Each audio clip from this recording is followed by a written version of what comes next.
Hello. What's going on, fellas? Let's go ahead and bounce on out of Arc Raiders now. Let's go ahead and grab a new tab over here. Get ready for this live stream reveal. Finally. Oh my goodness. Are you guys excited? What's up, Floki? What's up, Wix Corner? What's up, Boss Man? How y'all doing? How y'all doing? Appreciate y'all tuning in, saying what's up.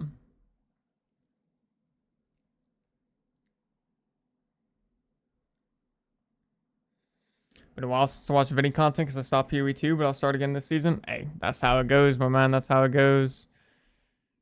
It's hard. It's not really a game that you want to play like 365 days a year because, I mean, you're just 100% going to burn yourself out. Like, there's no way to get around that, at least in my opinion. Whoa. I'm good on DoorDash.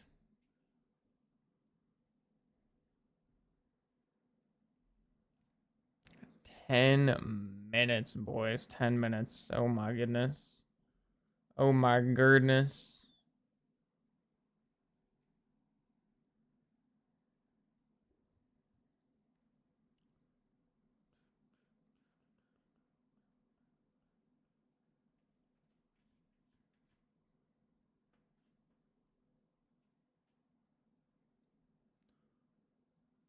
Okay, there we go. All right, sweet. Both the Twitch chat and the YouTube chat over here. So stoked. Nice, nice. Same here, same here. What's up, Try? How you doing? Is diving into the patch a bit? Yeah, it should be. If it's anything like their previous ones, there's going to be a ton of information in this live stream reveal that's about to happen. We should get, at the very least, we should get pretty much all of the content that they're planning to release. So we'll probably get any ascendancies that are coming out, including the ones for the Druid. If there's a third form for the Druid, I'm sure they'll reveal that here. The League mechanic, they're going to talk about that here. Changes to end game systems, should be talking about that here as well. Pretty much anything and everything in regards to like new content that's coming out should be in this live stream. The more like nitty gritty patch note related stuff, like tweaking numbers and all that jazz, isn't going to be here. That'll be when the actual patch notes get released. But, you know, the really interesting like hype stuff is about to happen now. Speaking of which, let's go ahead and start recording before I forget. How's it going, man? It's going pretty good, brother. It's going pretty good. Been, investing a lot of time into getting this second YouTube channel up and running for Arc Raiders. So far, it's been going pretty good. Things have been working out decently well. We finally started to get some traction on that. Actually, some really decent traction, to be honest.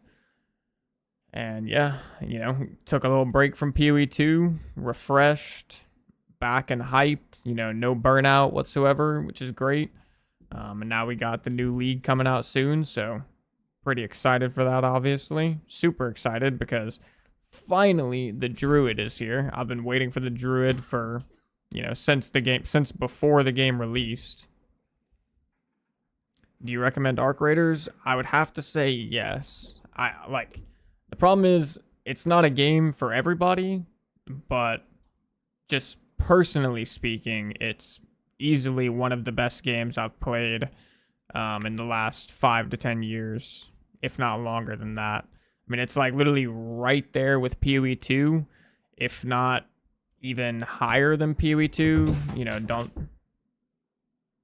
Hopefully y'all don't get offended by that, but it is just a flawlessly well-made game. Also have like a special place in my heart for PvP games and extraction shooters in specific, which of course Arc Raiders is.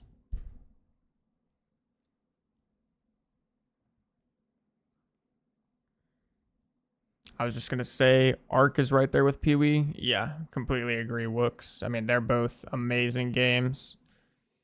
Drastically different. Like, It's completely understandable if a PoE player doesn't like arc raiders and vice versa, but they are insanely good games within their own genres, of course.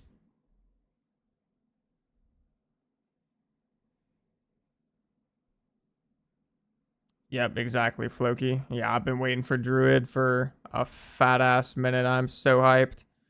I just have like a lot of faith that based on what I've seen so far with PoE 2, I think the way they're going to implement Druid, because like Druid is a tricky class to implement. Like, let's be real. I mean, it's been implemented into plenty of games, but it doesn't always work out well because of like the forms and everything. And they're supposed to kind of be this, in an idealistic sense, they're supposed to be like good at a little bit of everything, but master of nothing. And that's like a really hard concept to balance usually because it usually they're either too good at everything or they're not good enough at anything to the point that you'd never play them. Like in World of Warcraft, it's a super good example. When druids are good, they're like one of the best classes in the game, and when they're bad, they're like the worst class in the game. So I'll be curious to see how well they pull it off here, but I have pretty good faith. Be careful, there's a cat behind you. Yeah, I've got some little rascals running around up there. I got one all the way up top at the moment. All the way up at the tippy top. I got two all black cats in the room right now. Technically, one of them's a kitten. He's like 16 weeks old. That's that one right there. That's acting like a complete maniac.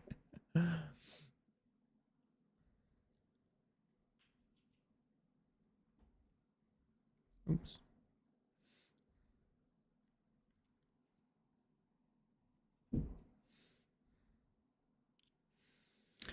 Yeah, they're cute little rascals. I love those cats, I'm not gonna lie. Especially like the older one, like the little one is amazing too, but he's little, so he's like kind of a maniac, of course. But the older one is like easily probably one of the best cats I've ever had in my entire life. He's just like got the best personality, never causes any issues whatsoever. He cuddles a lot, super sweet, super nice. He like acts like a dog. Like when we call him, he comes. I taught the motherfucker how to handshake or how to dap. Like if I walk up to him and I like put my hand out and I say dap, he'll like give me a little high five. You know, he's like dapping me up. And it's like so crazy. He's like literally a dog. A dog in cat form. He's a druid. He's a druid, man.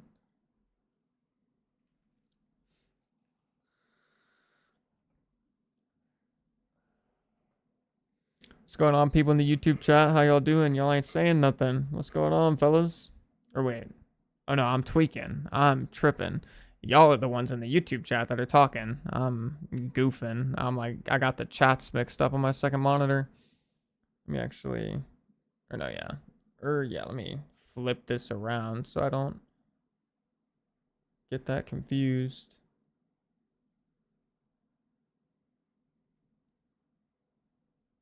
When is the patch live? Should be December 12th, if I'm not mistaken. December 12th.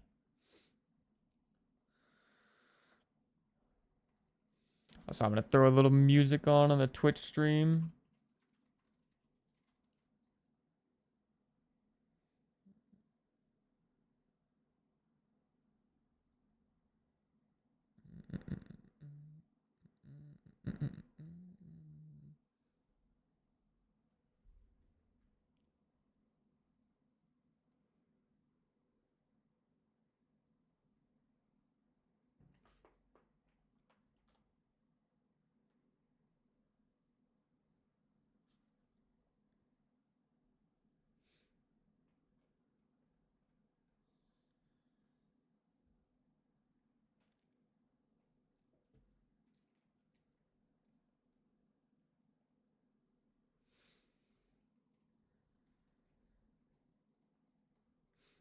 played Last Epoch again recently? I have not. I have not played it since the last day I played it. Whenever oh, good call. Good call, Chaos. Let me edit that really quick. But yeah, I haven't played Last Epoch since the last time I played it during that like big release, like back in May or whatever of this year. Crazy.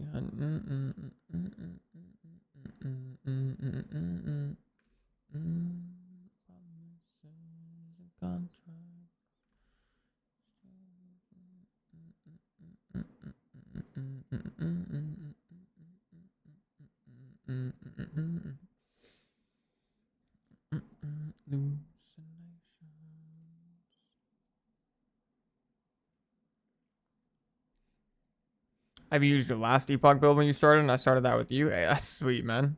Yeah, honestly, I hope it did you well. I was pretty much not brand new, but I was like basically brand new to Last Epoch at that point. I'd only played for like 30, 40 hours before that. Necromancer is outside. My Twitch stream still says I'm playing Arc Raiders. Try refreshing on Twitch on your side. I think it might have. Looks like it's updated on my side, but it also might just take like a minute or two to update for viewers. All right, let's turn the music off. Here we go, boys. Jonathan Rogers. Let me know what's going on.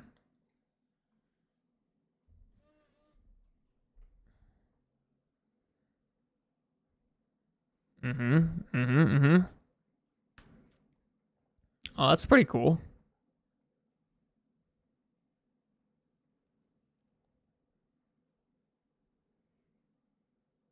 Yes, yes. Oh, no sound. Oh my god. Oh my god, hold on. I got y'all. Okay, y'all are good. Y'all should be good now. My bad. I got y'all. Oh, bro, turn off the ads, man. Well, what have we got here then? You lost, fella? Hey, we're talking to you. I asked you a question. Oh, GG.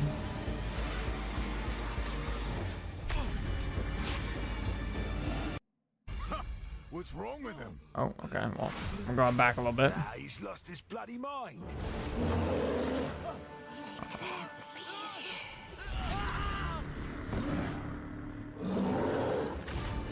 Okay. I'm not gonna lie, the bear looks sick, actually.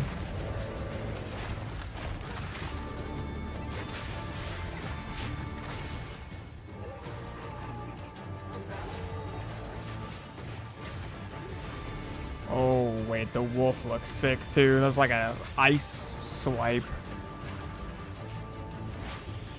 Oh, hell nah. Oh, hell nah. We got a dragon? A dragon? Really? Yo. Yo, come on. Come on, boys. That is crazy. Nah, GGG hits, bro. Every time, man. Every time. Find you, Eve. Holy shit. Okay, let me see if I can pull this up on the See, YouTube. the druid is a shape-shifting elemental spellcaster. After his fellow druids were destroyed by the king in the mists, the druid lost his humanity in the forests of Ogham, where he wandered for years as a beast. Now, finally reawakened, he's determined to find his lost wife and regain his humanity. When you drop in the Werebear League starter build, I Classes for us to design. think it's gonna be a As well as dragon having league spells, starter he has 3 build. animal forms, and we wanted to make sure that there were interesting combos between all of them. We'll have to see though. Druid is We'll our have to first see. hybrid strength and intelligence class. That means he needs to have the ability to use spells and attacks. As a human, the druid typically uses magical staves to harness the powers of the earth and the natural world. Keep and build. One of the first skills you will learn is the ability to create small volcanoes from the earth. This skill spits out balls of magma at your enemies, and will continue to do so for some time. While the volcano is active, turn into an animal and wade into melee range. Many of the skills you use as a human last for a significant period of time, giving you a good chance to turn into an animal and rage out.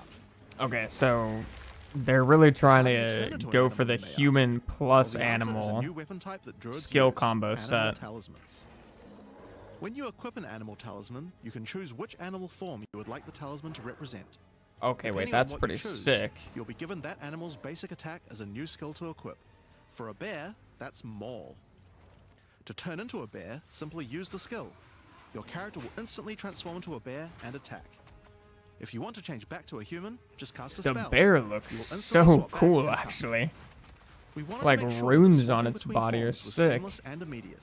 Changing forms should be something that you do without even thinking about it all the time in battle. In order to allow for hybrid melee and caster gameplay, most of the skills you use in your human form last for some time and aid your animal skills in some way. The volcano we used earlier will emit more molten balls whenever you hit it with a slam, making it perfect for use with your bear form's furious slam.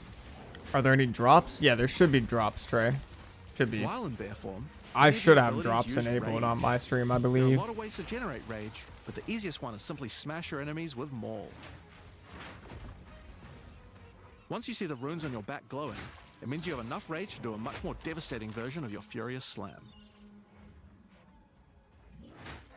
Your Pump the volume a little bit. bear form can also Okay. go on a rampage, stomping the ground as you demolish your foes. The more rage you have, the longer the rampage lasts, and doing it over a volcano makes it even better.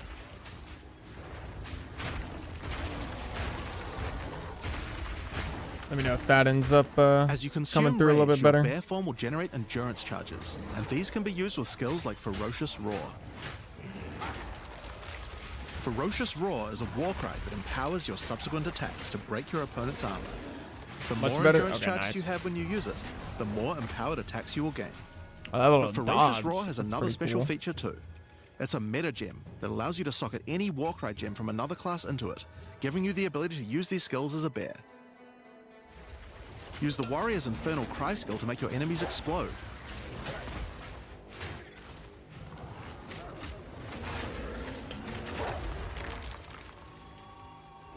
Or use Seismic Cry to stun your enemies and double up the number of slams you do.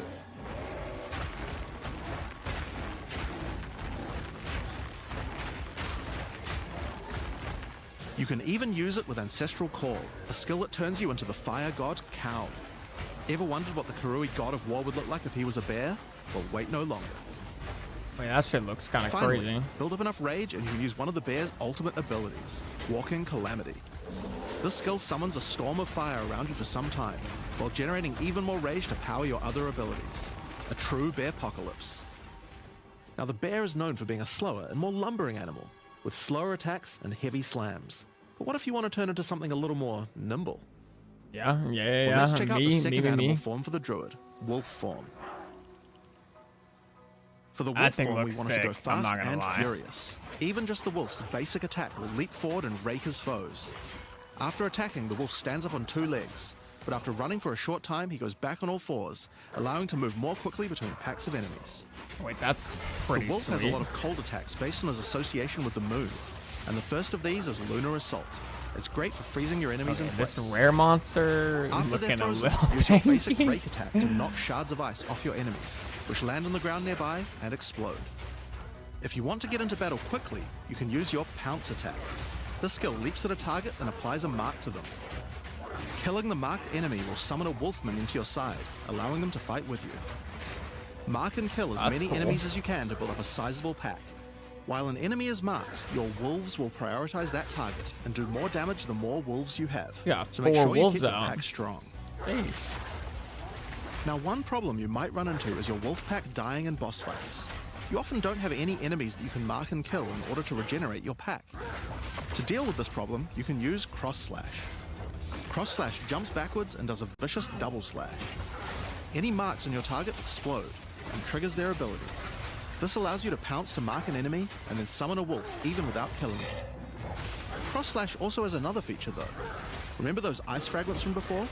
Well, Cross Slash will propel any ice shards on the ground towards its central target. First, freeze your enemies with Lunar Assault. Then rake them to create as many ice fragments as you can. Then follow up with Cross Slash to generate a field of icy explosions to obliterate your enemies. Okay, the wolf looks If they're still pretty alive sweet. after that, your pack of wolves can finish them off.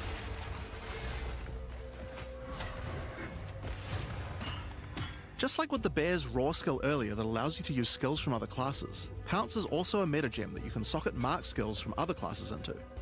So for example, you might want to try adding Freezing Mark from the Monk to Pounce. After pouncing at an enemy, that is Cross Slash to insane. explode the mark and gain extra cold damage for a time. Put Shattering Palm into that is going to The be wolf disgusting. has many other ways no? to go all in on cold though. Using the Arctic Howl Warcry will allow you to add cold damage and chilled ground to any slam, while Like buffing your Shattering pack of Palm wolves and as well. Pounce is just going to be You crazy. can also use it to freeze enemies that are close to being frozen, making it much faster to use your other combos. Finally, the wolf also has the ability to call down the power of the moon to transform into an Arctic werewolf with Lunar Blessing. In this form, you move and attack more quickly and deal extra cold damage. Consuming Rage will extend the duration of your Arctic wolf form, so you could try a hybrid bear and wolf build if you want to utilize the skill to its full effect. No. I'm just going to go wolf. Wolf or dragon. One Alright. or two, I think. Let's talk about the third form available to the druid, and I think it's a cool one. The Wyvern.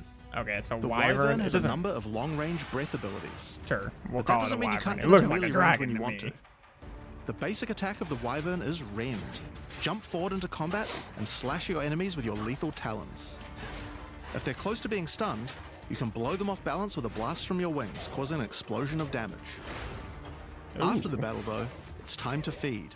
Devour the corpses of monsters to create power charges, and this is when the Wyvern's abilities really Wait, come online. that is kind of crazy. Using range, you can consume a power charge to charge up your wings with lightning. Not only does this do a bunch of damage, but it allows you to turn this melee skill into a much larger AoE attack. Once your wings are charged, your wing blast will also do lightning explosions for even more damage. If your enemies are close to death, no need to wait for them to actually die. When you see this blue marker, just devour them alive. Fresh meat is much tastier after all. Wait. Alright, so those are some melee options. But how about range? Well, you wouldn't be much of a dragon if you couldn't breathe fire after all. Rolling Magma is the first of the Wyvern's breath attacks. Oh, Spit wow. balls of Rolling fire that magma bounce comes along the into the ground. game. These balls will trigger volcanoes as well, so it's a good idea to cast one as a human right before you start spitting. But that's not all you can spit. You have something a little nastier in that gullet of yours. Spitting Like a barrage tar? of oil at your enemies will cover them Oh, in a oil, viscous sludge okay. that makes them easier to ignite. If you have power charges though, plant your wings in the ground and vomit a barrage of lightning-infused projectiles. The more power charges you have, the longer you can do this for. But make sure you keep your foes at range. You're vulnerable to melee attacks while channeling this skill. In order to help with that, let's take a quick diversion back to some of your human abilities. As a druid of Scoth, you have the ability to harness the power of nature to create entangling vines to slow down your enemies. Another of nature's punishments is the thunderstorm. Creating one of these will create periodic strikes of lightning from the sky, and will also make your enemies wet. Why is that useful? Well, of course, things that are wet are easier to shock. Use it with lightning damage from your wyvern form to enhance your damage. Making things wet also makes them easier to Interesting. freeze, so it works nicely with your wolf form as well. And you know what else likes water? Plants. Water your plants to give them various extra abilities. Use Lightning Storm with Entangle to make them last longer, and attach more vines to each enemy, slowing them further. He really just said Summon water thrashing your vines to plants. slam at your enemies He for a actually time. just said that. Any that are created in water will be larger and deal more damage.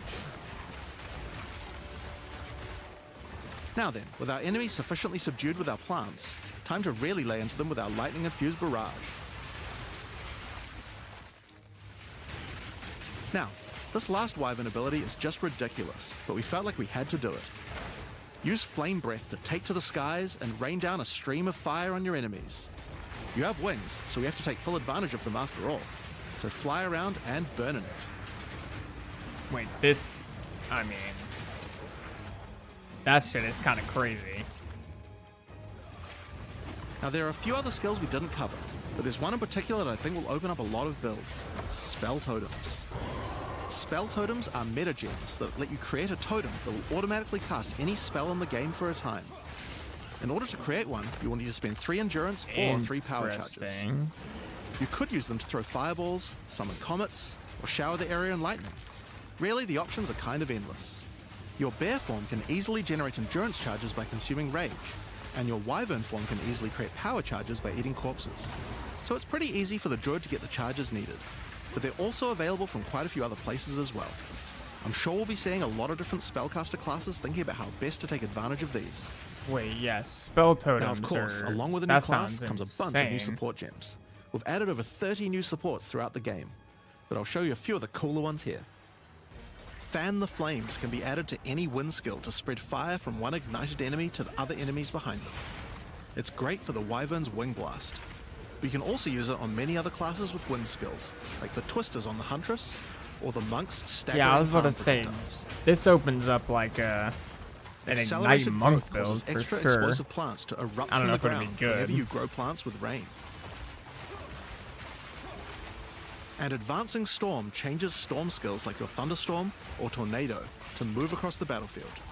It's great for watering plants en masse, or to turn tornadoes into a real disaster by sucking up multiple ground effects as they travel along. Oh my goodness. And the Sorceress might like to use it with Firestorm as well. Echoing Cry causes your Warcry skills to echo. They will repeat a couple more times with a delay after you use them, giving you more empowered attacks. Use it for the druid's animal form Warcries, or on the warrior for a nice power boost. Grounding Shocks causes monsters you shock to turn into living Tesla coils, arcing lightning to nearby enemies. You That's could use it pretty with your cool. empowered If wings that's for an extra actually damage good, boost, it sounds cool. but it's also great with any other shocking skill. Try it out with Lightning Spear. It obviously needed more AoE clear. There's a whole pile more, but we'll leave those for you to discover. Good humor by Jonathan. Now with a new class comes new Ascendancy classes. The Druid will have two options for now, with a third being released later. The first class is the Shaman. The Shaman channels nature's elemental fury and can harness rage as a spellcaster, unifying his animalistic and magical tendencies. By allocating Druidic Champion, you gain spell damage the angrier you are. Oh And with my Furious god. Wellspring, you generate rage continuously. and can 1% spend more it to per empower 2 rage? your spells. With the knowledge of the Asmerian Magi, the Shaman can harness untapped power from runes and idols. After allocating Wisdom of the Magi, you will notice that all runes and idols have extra mods only available to the Shaman. These new mods unlock countless new possibilities for enhancing your build. You can also allocate Bringer of the Apocalypse, allowing you to become a walking natural disaster. Interesting. After dealing enough elemental damage, storms of all elements rain around you, destroying all who would face nature's fury. There are other abilities for the Shaman, but I'll just show a few from each class for now. The other Druid Ascendancy is the Oracle. The Oracle perfected the power of Foresight and utilizes this in combat to gain massive advantage. When taking Fateful Vision, you will see visions of your future self using specific skills. If you decide to follow this path by using the skill yourself, it will do significantly more damage. That And with seems Convergent Paths, very at a critical odd. moment in battle when a monster is vulnerable to freeze, stun, or electrocution, the Oracle can use Moment of Vulnerability to see a vision of the enemy's future, and then merge it with the current timeline, allowing him to deal damage to both. And one of my favorites, when you first become an Oracle, you'll notice over 130 new extra passives appear in the Druid section of the tree. By allocating the Unseen Path, you use your power of foresight to learn from alternate futures and gain skills that would otherwise be unavailable to you. For example, self-sacrificing allows you to be able to summon more minions by reducing the spirit costs, with the trade-off of making your reservation skills cost more spirit. Or Corruption Endures, which allows oracles to have a small chance to avoid death. Both the Druid Ascendancies offer interesting and unique ways to gain modifiers that no other classes can get, so we're expecting a huge variety of build possibilities from these. Now there are unique talismans for the Druid to use as well. We won't spoil all of them, but this one was particularly cool. Fury of the King turns your bear form into a fire demon, converting most of your damage to fire. Hell no, this As a thing demon, you looks can also use sick Molten as Crash, hell. a jumping slam attack that leaves fissures around you. This unique also continuously grants glory, allowing you to use your ultimate abilities more easily. Now, of course, the Druid isn't the only thing we're adding to 040. We still have a bunch more to show. With every new release, we create a new league with new mechanics, new pinnacle bosses, and with a new story to tell. And this time is no exception. So let's roll the trailer for the fate of the Vaal. The palace of Queen Atziri. It is a ruin, but in the dark, machines still churn.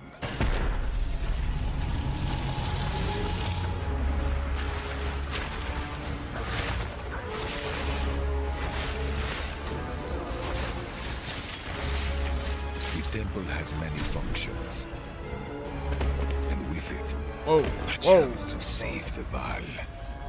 A gateway through time.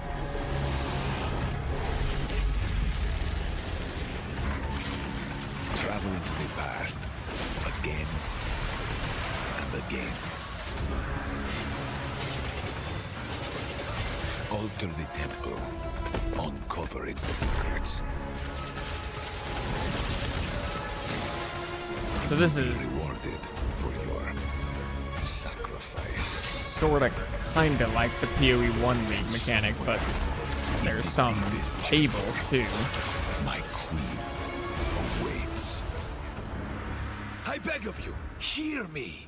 The beast cannot give you what you desire. You may have studied it, Doriani, but you do not know it like I do. It adores me. Alright, demonetized. Come now. Give GG. unto me your desire. At last, fulfill my soul. I mean, that looked pretty sick. So is that going to be basically the same as the POE 1 league? Or not Hi, the same, I'm but Mark Roberts, similar? game Where you like go director through on the Path of temple and Exile. choose the different rooms? In the Fate of the Vaal League, you will find remnants of the ancient Vaal civilization scattered throughout Rayclast. They seem to attract nearby creatures and affect them strangely. After killing them, the remnant appears to gain some amount of power, but not enough to fully activate it. It seems you will need to find 5 more of these arcane devices, and sacrifice the monsters you find there to fully activate one. But things don't always go to plan. These devices are old, and sometimes infected by corruption. Twisted versions of ancient Vaal may emerge, and sometimes even stronger foes. On fully activating one of the devices, you finally discover its true purpose. A portal opens and takes you deep underground to a lost temple, once the home of Atziri, Queen of the Vaal. What treasures could still be inside? I think you're gonna want to find out. In front of the entrance is a console of some kind, and on activating it, you can see a map of the temple. Atziri's personal chambers are on the far side, Shit, but this how is could a- anyone get there? There are This is a disconnected big rooms, temple. and the layout doesn't seem to make sense. And that's when you realize the purpose of the ancient devices scattered through Rayclast. The temple is powered by sacrifice, and this energy can be used to modify the very structure of the temple itself. Each time you run the temple, you will be given 6 rooms that you can place, allowing you to craft your own dungeon to explore. Place paths to link up the dungeon, and place rooms beside them full of precious loot. After you are happy with your choices, open the temple and discover the results of your efforts. Okay. Each room contains different challenges along with its rewards. On entering a room, the doors will slam shut behind you and you will need to face the encounter within. But choose wisely. It's important where you place the rooms to get maximum returns. For example, when placing a commander, you could just place it anywhere along an existing path, but a much better strategy is to place it next to a garrison of troops for him to command. With better leadership, the garrison will level up, making the monsters harder, but also more rewarding. Different rooms have different requirements for leveling up. For example, if you want to fully level up a smithy, you will need to supply it with golems from an adjacent golem works, and hook up a generator to the power network to supply it with power. After doing so, the golems will be powered up, making them much more dangerous. You don't need to memorize what interacts with what. When selecting a room, you will be shown the locations that will make other rooms level up, and exactly what effect it will have on the temple. Oh, bless. Wait, that is so nice, actually.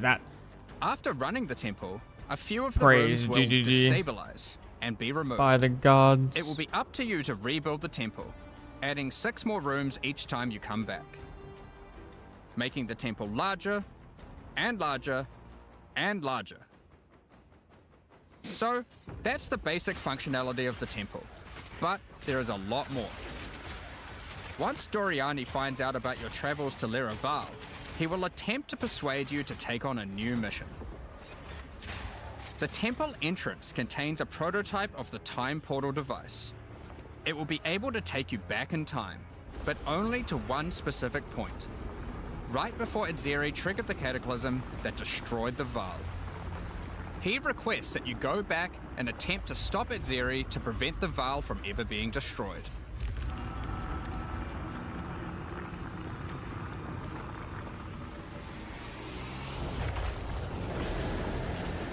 Itzeri is on the far side of the temple, so you will need to expand the temple significantly to get to her. And even worse, her chambers can only be unlocked by a room that isn't currently accessible to you. In order to deal with that, you are going to need to visit the architect of the temple. To get to him, you will need to place path rooms, but while doing so, you will probably want to exploit some of the Vaal technology only available in the past. Once you can travel into the past, a whole new set of rooms are available to you, and they have some pretty insane rewards. At level 1, the corruption chamber can be used to corrupt a single item. Alright. But placing it next to a thaumaturge to run the place, and a sacrificial chamber to provide soul energy, you'll be able to level it up. And it's worth it. Because once you get the room to level 3, there are some very nice rewards to be had. In a level 3 corruption chamber, you will find this mysterious device. It has a slot to place an item, and it only accepts items that are already corrupted. What will happen to them? Double corrupt? Well, normally once an item is corrupted, you can't modify it any further. But this device allows you to corrupt your item a second time, adding another enchantment. Now we're getting kind of crazy, to craft some very powerful items indeed. But be warned, the Vaal are all about taking risks in the pursuit of power. There is a 50% chance that the item will be destroyed. Oh my. That is crazy, actually. 50% Each room chance has its own interesting mechanics and rewards when it levels up. Many of them contain bosses to fight, special drops, and in many cases, new crafting opportunities. For example, a level 3 alchemy lab has a nasty Vaal construct to fight, but if you can defeat it, you can find new corrupted soul cores.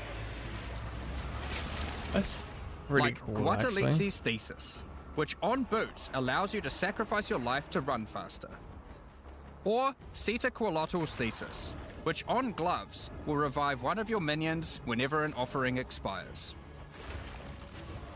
Get a sacrificial chamber to level 3, and you will need to face a highborn priest of sacrifice. Defeat him to be able to further corrupt a Vaal unique, modifying it in unpredictable ways. One of the mods of this unique will be removed and replaced with another random mod.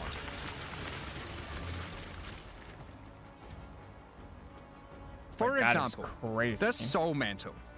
It gives you an additional totem, but lowers your totem's life and curses you when they die. By using the machine, this could result in a terrible item if you remove the good mod, but also some amazing items if you replace the downside. Oh my god, that looks disgusting. Now, one extra thing to mention about these Vaal crafting machines. You don't have to take the items you want to craft into the temple.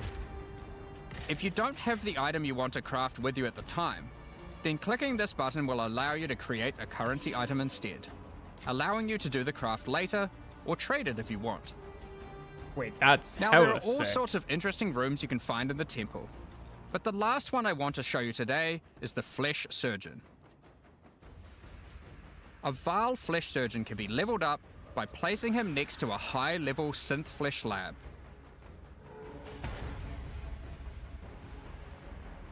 But be careful. The Flesh Surgeon has some rather unpleasant experiments in his personal lab. Afterwards, you might notice the looks surgery table just sitting there. The Vaal are great at crafting items. Why not do some crafting on yourself? After laying down, you'll be asked which limb you'd like to replace. Left arm, perhaps your right leg. Each limb can get a different set of random bonuses, so choose wisely. After getting up from the table, try out your new limb. It seems to work fine, and even perform better than your normal one. Now, there is just one thing with replacing body parts. If you die and are resurrected, your body will return to its natural state. You might need to return to the Vaal Surgeons if you want another robot arm, and maybe get a better one next time. Wait, that is Some rooms, like the crazy. Commander, can give you a new type of reward. Medallions that can be used to manipulate the temple in other ways. Using a Quiperlatal's medallion will allow you to artificially boost a room, even if it doesn't meet the normal requirements to level up. Okay. And a Huatalotli's medallion will stop rooms from destabilizing when you complete a temple, allowing you to guarantee getting a reward a second time. Great if you want to stock up on double corrupts.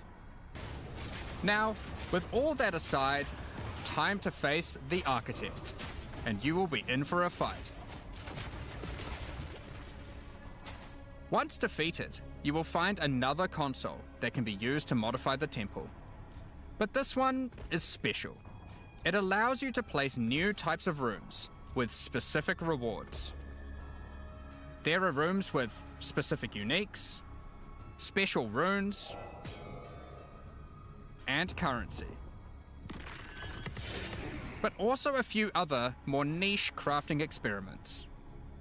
Like this one, that can extract the socketables back out of an item, at the cost of destroying it. That's actually pretty cool. That's like Now, really good for the something really attack speed important is runes every on league gloves we release or a the significant movement speed amount of runes on content for the boots. endgame. In order to make sure that the Fate of the Vaal works well for late game players, we've added many mechanics to make sure that you can scale the difficulty and rewards to match. Getting some rooms to level 3 adds extra mods to the entire dungeon, and these stack with each other. So in endgame, when you can get some really big temples, you can generate a challenge that can even match the strongest of characters. We also start to introduce ways to store up energy for the temple, allowing you to save up many runs so you can do them later at your leisure, and not interrupt your mapping too often. Now in each league, it's important that we have a new pinnacle boss to test your character's might. In the Fate of the Vaal, you will get to face Adzeri, while she was at the peak of her power. One of the rewards you will gain by defeating the Architect is the ability to place the Royal Access Chamber. Once connected to your temple, you can visit it to finally reach the Queen of the Vaal herself. This fight takes place at a critical moment in history, right as Adzeri communes with the beast's power and takes her true corrupted form. Now, we are not going to show you the whole fight, but we will tempt you with one of the rewards. This is Adzeri's rule. This staff gives additional levels to all of your corrupted gems and lets you trade life for extra damage. But in addition to that, while using the staff, Blood mirrors mages, of refraction blood will mage constantly stomp just appear on went the up. battlefield. Any projectile you fire at these will split into a nova, and they can chain from one to the other. So, What the that's hell? the Fate of the Vaal League. But we are also bringing the previous league, Rise of the Abyssal, into the core game, along with a few changes.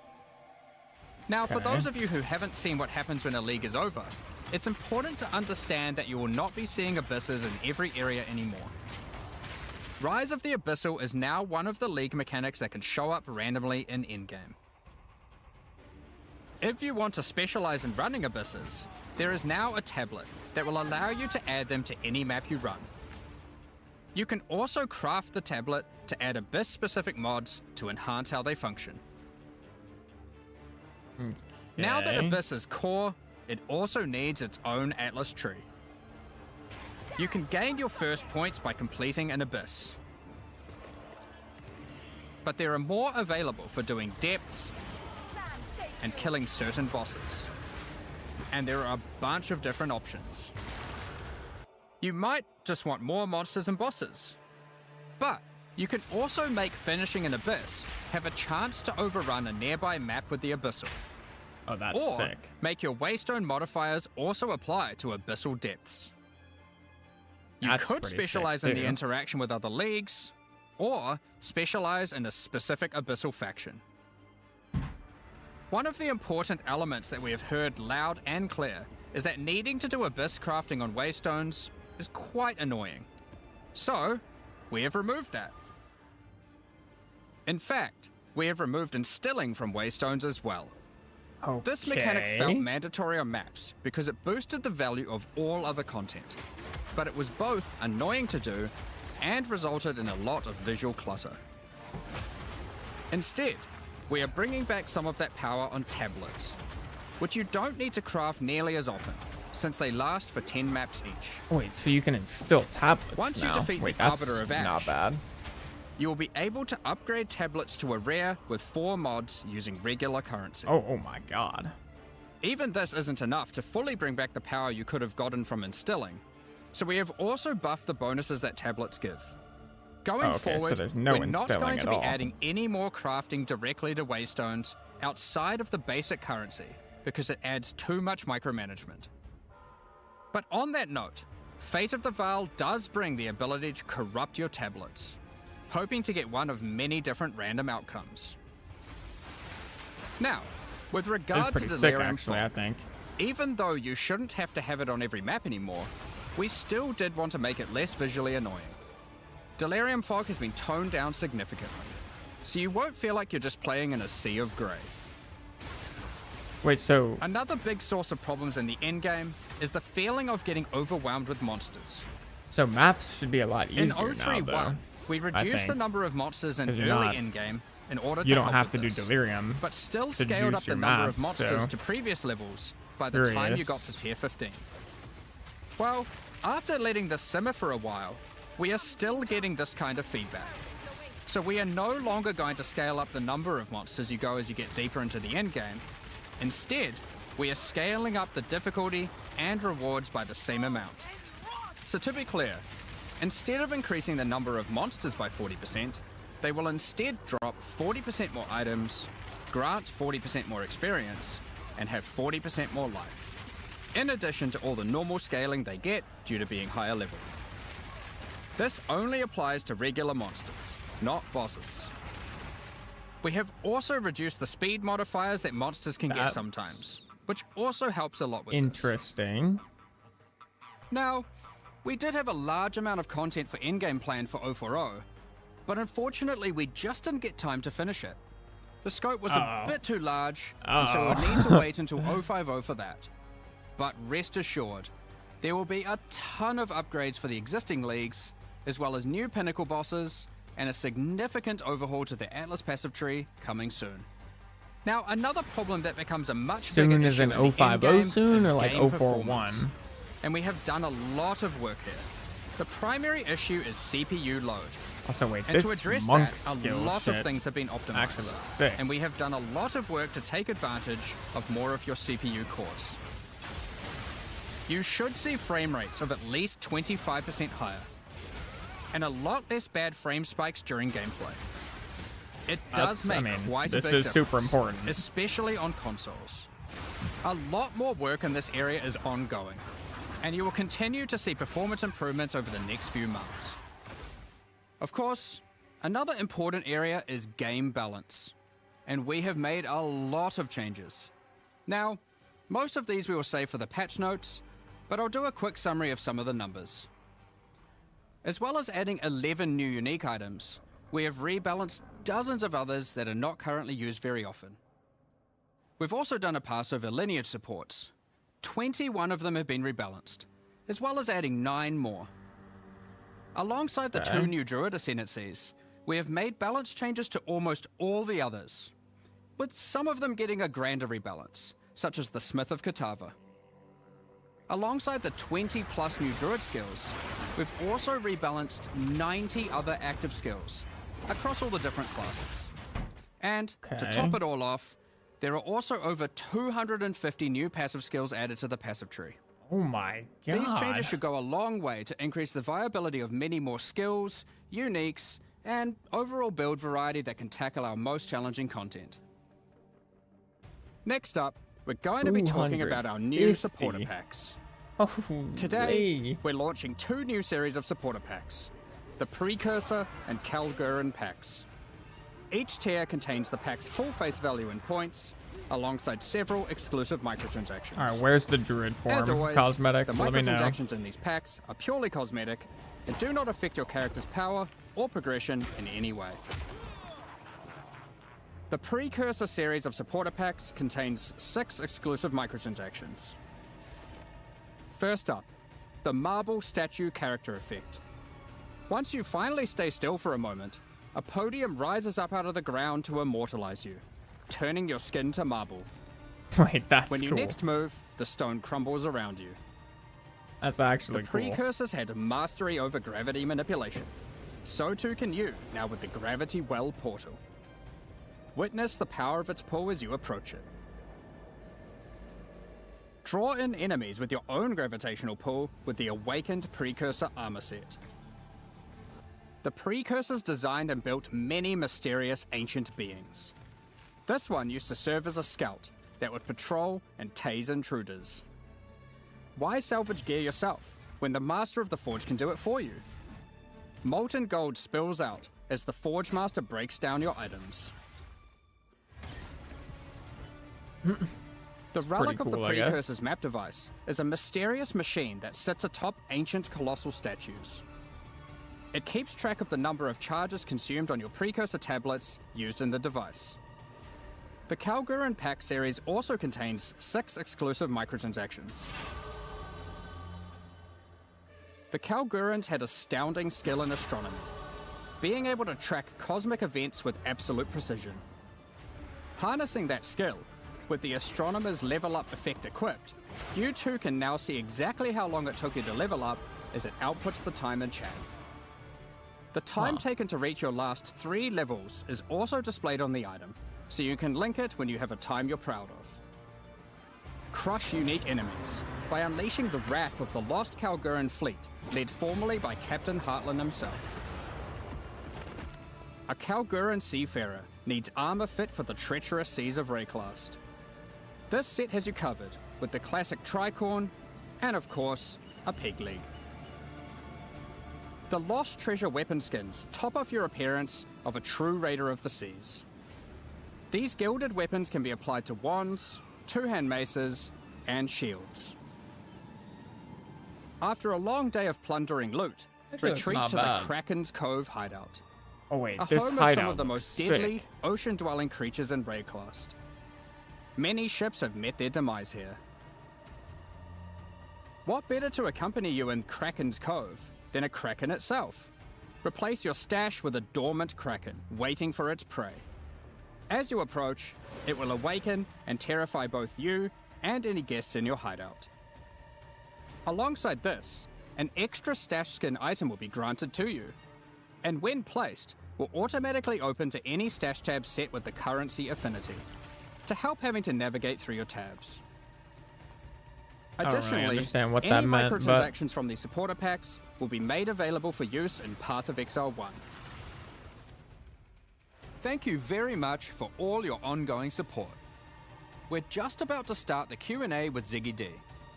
Afterwards, at 11 AM NZ time, we'll post the patch notes.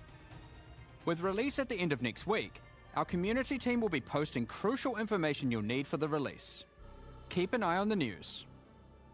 Thanks for joining us today and checking out our latest developments. We're looking forward to playing alongside our fellow shapeshifting exiles, all while uncovering Lost Val secrets by doing some dungeon crafting. We'll begin the Q&A shortly, so please get your questions ready. All right, so what do we think, chat? What do we think? Is that a W or... I mean, I'd say it's pretty hype. I will say I'm a little surprised that it didn't really... Oh shit, they're already doing the QA. It didn't really come across as like an end game revamp patch to me though. Like it didn't really give that vibe. It just kind of felt like a whole new, you know, like a regular new league basically. Well, I mean, I'm not necessarily... don't have a huge issue with that, but very good. I mean, you know, it's been a great one to work on this one. Like I've really enjoyed it. So yeah, it's definitely great to see you again. And it feels like it's only been like no time at all since the last time you were here with the POE1 release. It feels like only several weeks, and that's pretty accurate. yeah. We get to see you twice as often now, so that's fun. Yeah, I'm around every 2 months or so now, roughly. It's great. I love it. Let's keep going.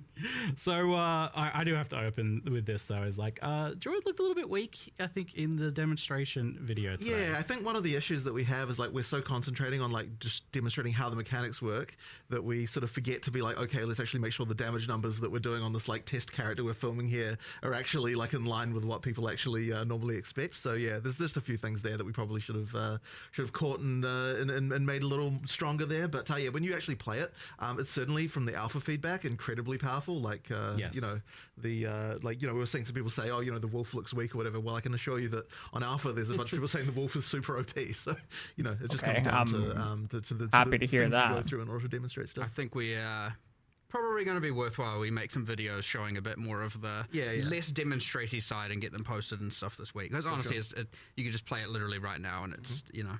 Yeah, I've definitely been playing and recording a bit myself because I was like, when I first watched it as well, the draft, I was thinking, it's like I don't really get a feel for what it feels like to actually play it. There's good demonstration here of the mechanics, but yeah, I can understand how from your perspective it'd be pretty easy to be like, oh, I want to communicate how this cool thing works and this cool thing works. There's a fine line there for sure. Where if you get too hectic, people are like, I don't even know what's going on. They're just looking at a ruckus.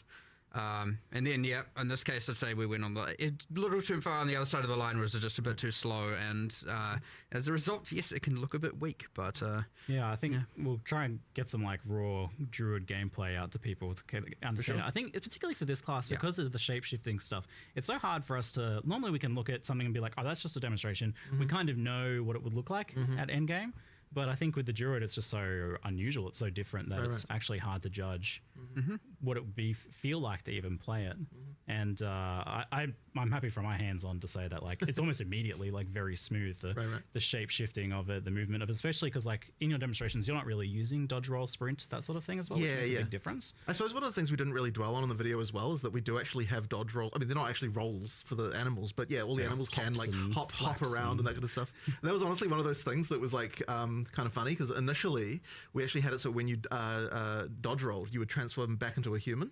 And the reason we did that is because it's really hard to make animations for animals that like actually work correctly. Like we actually thought it was impossible, but then when we actually put it on alpha, there was the kind of visceral reaction of I want to still be a bear, like, you know, while I'm hopping around. So we ended up having to like work out like how can we make this possible? How can we make it so that you can actually do the dodge rolling as an animal? And that sort of ended up being pretty good, I would say.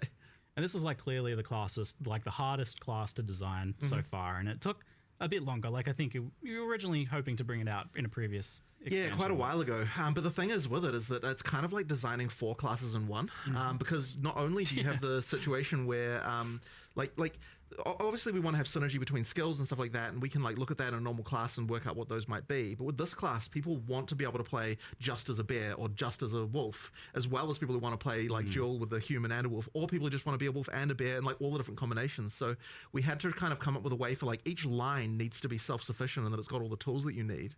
But at the same time, you have to not have it so it feels like there's just duplication between them. We're like, oh, like this is just the same thing as what a bear has, but you know, you are a wolf instead. So we kind of have to like, it's like you need all the tools and yet you also need to have them feel different. And that just made it really, really tricky to get all of the things right with it.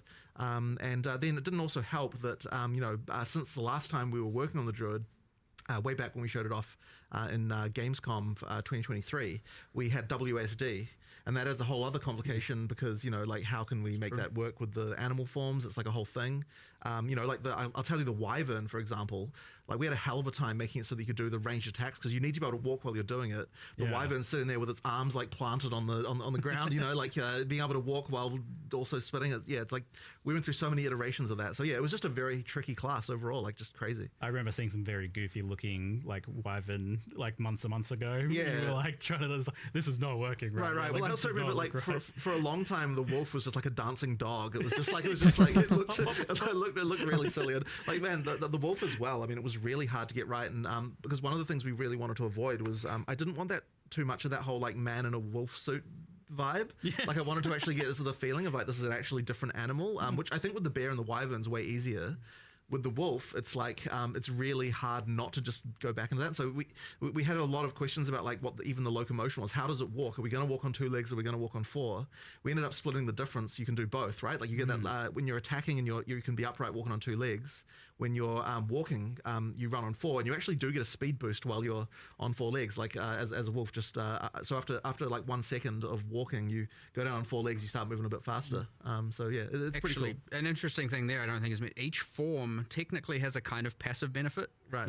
So obviously you've got the running fast as a wolf. Can't remember exactly what the wyvern ones were, but like for the bear, for example, because you're just a bit bigger, you know, a bit of a tank. Yeah, you actually do get armor, and armor applies to elemental damage as a thing, and like, you know, there's a kind of, which is like honestly, unless you actually click the bear keyword, is like undescribed everywhere. Well, it was even more than that because I was just looking at it in game before. The bear has like passive endurance charge generation. Yes, it does.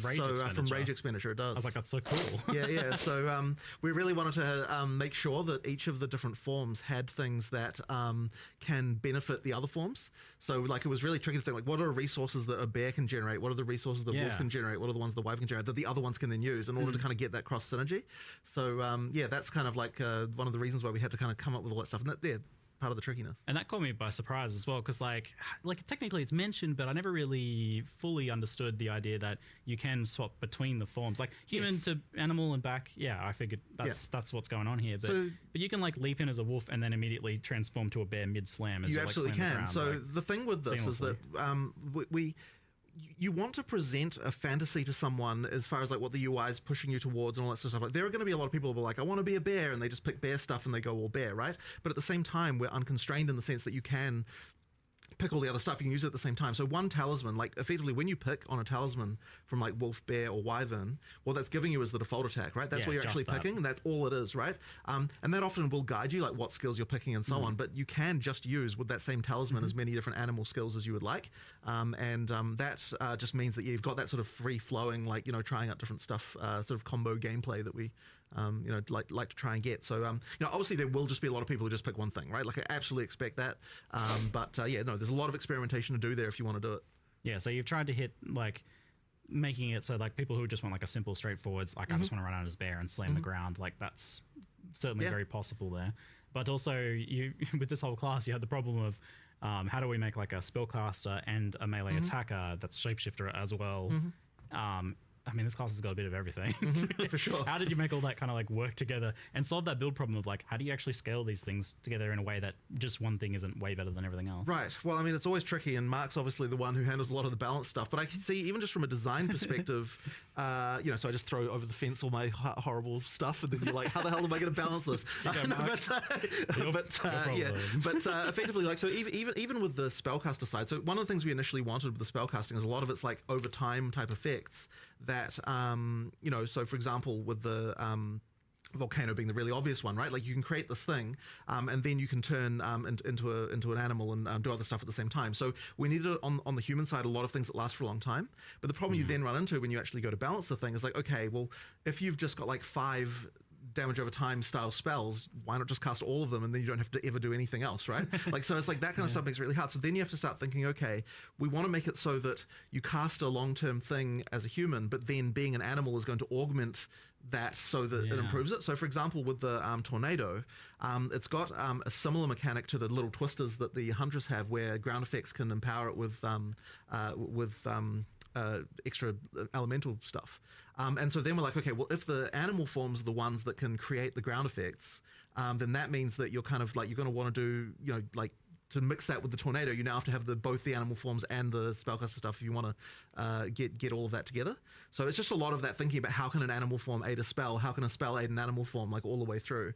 And then, yeah, as I said, we throw it over the fence, and then Mark tries to work out what kind of numbers can actually make it it's a web of infinite difficulty, right? Because like we're talking about the 4 forms within the class, but each of these skills also synergizes with every other class and every other skill in the game, and it's becoming growingly more complicated. But that's also what's fun about the game, and what all the things you can unlock and the crazy builds you can do. But yeah, I mean, like this week's focus has been like, okay, we had all the, like during our alpha testing and internal testing, we had like, you know, there was the I want to be all forms going between, there was the I just want to be wolf, I just want to be bear, I just want to be a dragon, and now we're getting a lot more of I just want to cast nature plant skills and do plant stuff.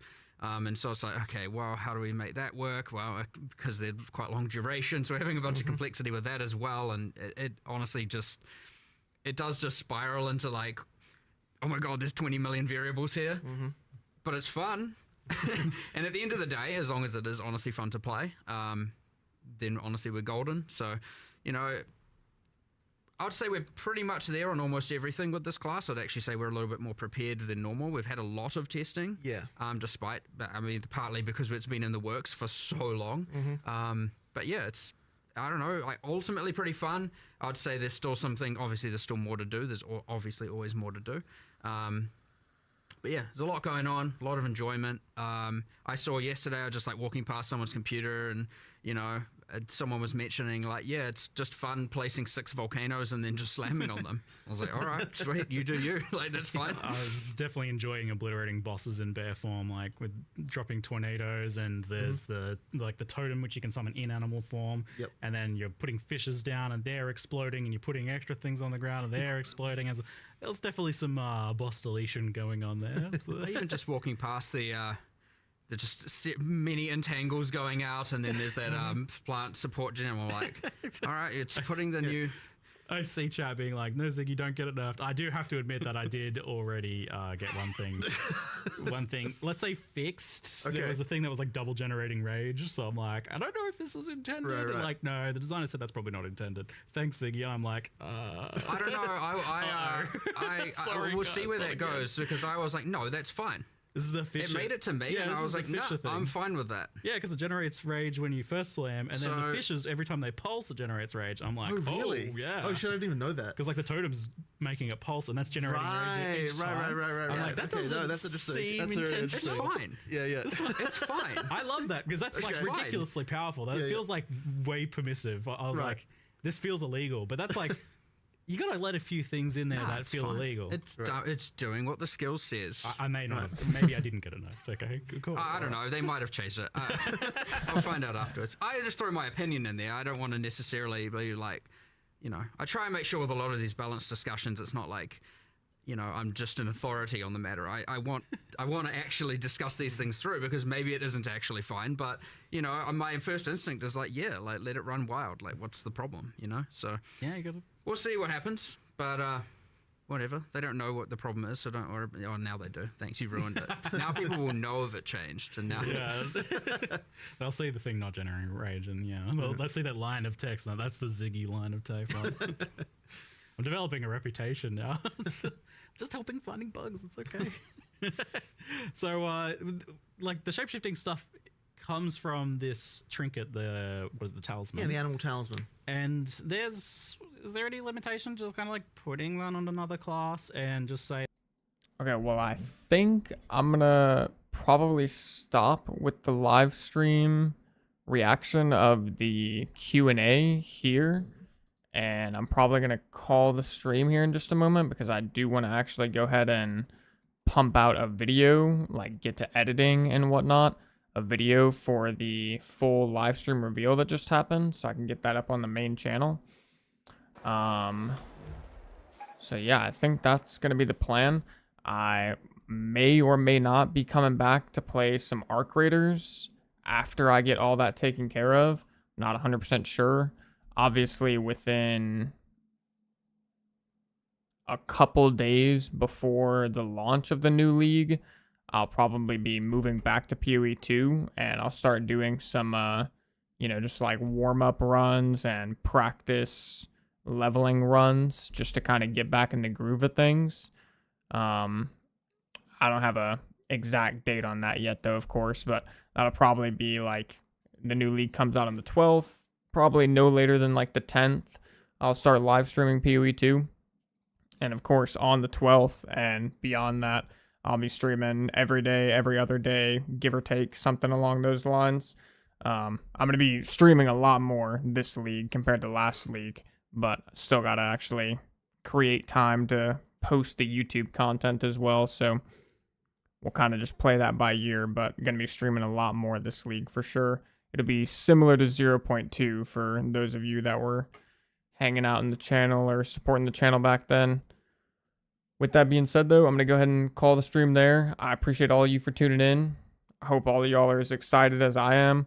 Like I said, I'll go ahead and get a video out with kind of like a synopsis, probably, of everything they revealed here pretty soon. I'm sure if y'all were watching, y'all aren't going to be too interested, but other than that, I'll catch y'all on the next one.